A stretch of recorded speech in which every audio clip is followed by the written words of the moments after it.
कैसे नाज़रीन करام, सलीम अख्तर हाज़िर खिदमत और आपकी खिदमत में सलाम। लो भैया, आज जिक्र होगा एक शुतर बेमुहार की खोखली ललकार का, ईरान के इनकार का, मुज़ाकरात के लिए पाकिस्तान के इसरार का, और सहाफ़ियों के घुंघरुओं की छनकार में दबी अवाम की पुकार का।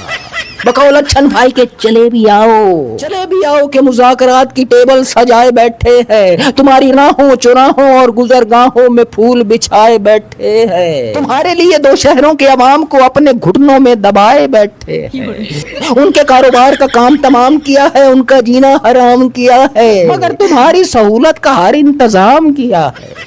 तो मुज़ाकरात की टेबल पर दोनों जीतो या हारो, भला हमें क्या सरोकार, चले भी आओ कि हमारी फतह का इश्तिहार चले। अच्छा भाई ने मजीद फरमाया, तुमने देखा नहीं जब से हमारे आंगन में मुज़ाकरात का मेला सजने लगा है, भारत का बैकयार्ड सुलगने लगा है, हमारा ऐसा भाग जगने लगा है कि हम पर उठने वाला हर सवाल दबने लगा है। कारोबार चले न चले, मईशत चले न चले भी आओ कि हमारा उधार चले और उधार पर हमारी सरकार चले भी आओ कि हमारे सहाफी नाच नाच कर अपने तलवों की खाल उतार चले। सहाफत चले न चले, जमहूरियत चले न चले भी आओ कि इनका अखबार चले।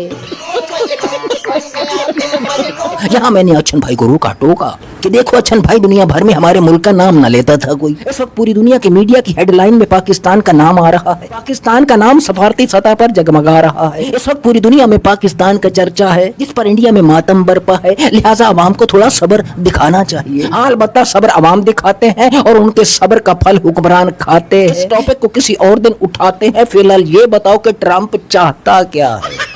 बकौल अच्छन भाई के ट्रंप जंग से जान छुड़ाना चाहता है, डरा धमकाकर ईरान को मुज़ाकरात के टेबल पर लाना चाहता है, और जो जंग के मैदान में नहीं उठा पाया वो फॉर्म 47 की ट्रॉफी मुज़ाकरात के टेबल से उठाना चाहता है और उठाकर अपने अवाम को दिखाना चाहता है और दिखाकर अपना जी बहलाना चाहता है, जबकि ईरान उसका जी जलाना चाहता है।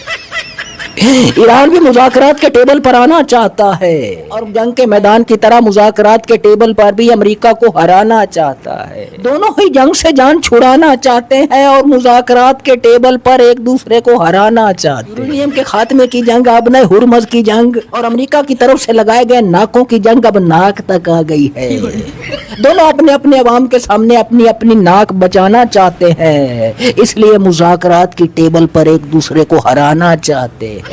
जबकि पाकिस्तान दोनों के मुज़ाकरात कामयाब कराना चाहता और करा के सफारती सतह पर अपना कद बढ़ाना चाहता है और बढ़ाकर इंडिया पर अपना भरम जमाना चाहता है। वैसे आजकल इंडिया को कोई मुंह तक नहीं लगा रहा, लिहाजा पाकिस्तान कामयाबी की तरफ गामजन है। पाकिस्तान में इन्वेस्टमेंट आए ना आए, कर्जा जरूर मिल जाएगा और मुल्क के अंदर मुखालिफिन पर दबदबा भी बढ़ जाएगा। मुख्तसर ये कि ना हिंग लगेगी ना फटकड़ी, रंग भी चोखा आएगा। तो सजनों मेरे भाई बहनों, अगली कहानी ये है कि खान साहब को दांत का कोई दर्द था, दाढ़ में दर्द था, तो उन्हें अचानक हॉस्पिटल लाया गया है। क्या दिन थे जब हम सोच रहे थे कि अवाम ने जी भर के वोट भर के अवाम ने खान साहब को वोट दिए हैं। अब खान साहब की पार्टी बाहर निकलेगी और निकल कर खान साहब को रिहा कर लेगी।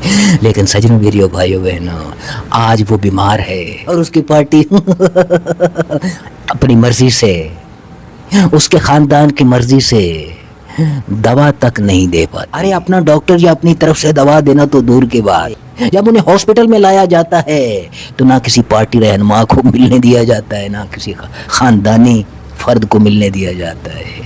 ये हाल कर दिया है इन खंबों ने, इस पीटीआई का। तो सजनों बेलियों भाइयों बहनों, सब साथ छोड़ दें। अल्लाह रब्बुल इज्जत किसी का साथ नहीं छोड़ता, अपने बंदे का साथ नहीं छोड़ता। अगर वो सच्चा है, अगर वो हक पर है तो दुआ कीजिए अल्लाह रब्बुल इज्जत का साथ खान साहब के साथ रहे। घबराना नहीं, अगर खान साहब हक पर हैं, सच पर हैं, तो इंशाअल्लाह अज़ीज़ अल्लाह रब्बुल इज्जत उस वक्त उसे मंजर आम पर लाएंगे और ये तमाम बौने उड़न छू हो जाएंगे। खुदा हम सब का हामी और नासिर हो। पाकिस्तान जिंदाबाद।